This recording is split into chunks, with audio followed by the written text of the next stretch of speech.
former Senate Majority Leaders. Here they are, Democrat Tom Daschle, Republican Trent Lott. They say that partisan gridlock has become a national crisis and have authored a new book called Crisis Point, which I must say is a great read. I am so pleased to have you both here. Thank you for having us, Deidre. So thank you for coming in. What can we learn, I'm going to start with you, Senator Daschle, about the future based on what you have seen in the past? Well, I think what we need to know about the future is just what kind of cooperation, what kind of communication, what kind of relationships will our political leaders have? How much will the president invite congressional leaders to work together? How much will congressional leaders reciprocate? That will tell a lot about the quality of governance we're going to see in the next few years. Senator Lott, how is it different? How is the environment in Washington, D.C. different? It feels worse now than ever, but I want to know from someone who's actually been there. Well, first in the book we talk about there were difficult times in history going back to the period of our founding fathers. I mean, Burr did kill Hamilton, and Jefferson hated Adams, and so forth. And, of course, we had the Civil War era. It is the worst I've seen in the 50 years I've been watching it pretty closely as a political science major and as a lawyer and being in Washington and Congress. A whole lot of things have caused this, but these are difficult and different times. They're different people. Media is very different, Deidre. Not only, you know, TV, cable, right? And but also social messaging. media has made a huge impact. But also, I really felt it changing in 2004, slipping and sliding. It was getting meaner-spirited. It was also getting more and more difficult to get positive things done in Washington.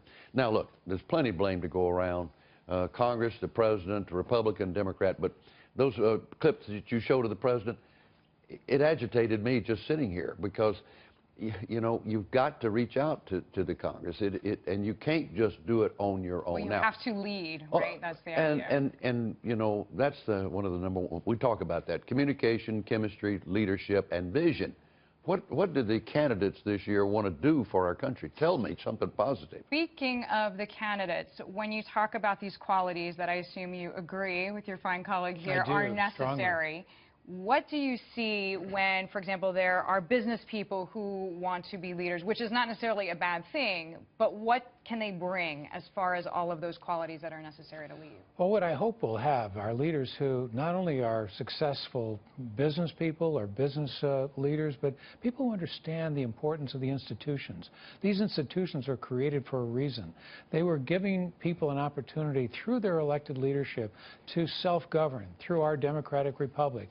These institutions have stood the tests of time. What we have to do is respect them. We have to make sure that we continue to let them be that critical element to our democratic republic. If we fail to do that, we're going to lose a vital element to democracy as we look forward. You know, there are an awful lot of lawyers in Congress, not enough businessmen and women and people of other professions, and I like the fact that business people realize they need to be involved too. I'd like to have more realtors involved, for instance. My son has been a small businessman. He likes the fact that you got a businessman running for president. However, being president of the United States is not something you do learning on the job.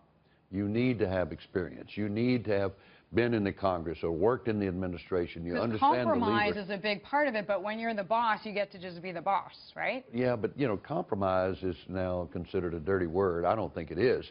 In my opinion, it is the art of governing. I mean, Tom and I are friends, and I trust Tom and respect him. We didn't agree philosophically. I was just going to say, when you were both on Capitol Hill, you probably didn't feel that generous. No, or did you? We did, actually. Okay. That's what one of the lessons learned is that if you build the relationships, you can overcome the differences. He's a Republican, I'm a Democrat. He's center-right, he's to the right, I'm to the left, but we found ways with which to bring together the consensus necessary to move this country forward in public policy that brought us a balanced budget. It brought us an array of good public policy production that we don't see at the quality and at the volume we need today. You know, a lot of what we did was not really partisan in either way. Safe drinking water, we for that? That shouldn't be Republican or Democrat. Portability of insurance, telecommunications reform, adequate military pay for our men and women in uniform. None of those are partisan or shouldn't be, well, and we did those things. All the candidates read your book. Thank you so much for coming in. Senators Daschle and Lott, glad to have you here.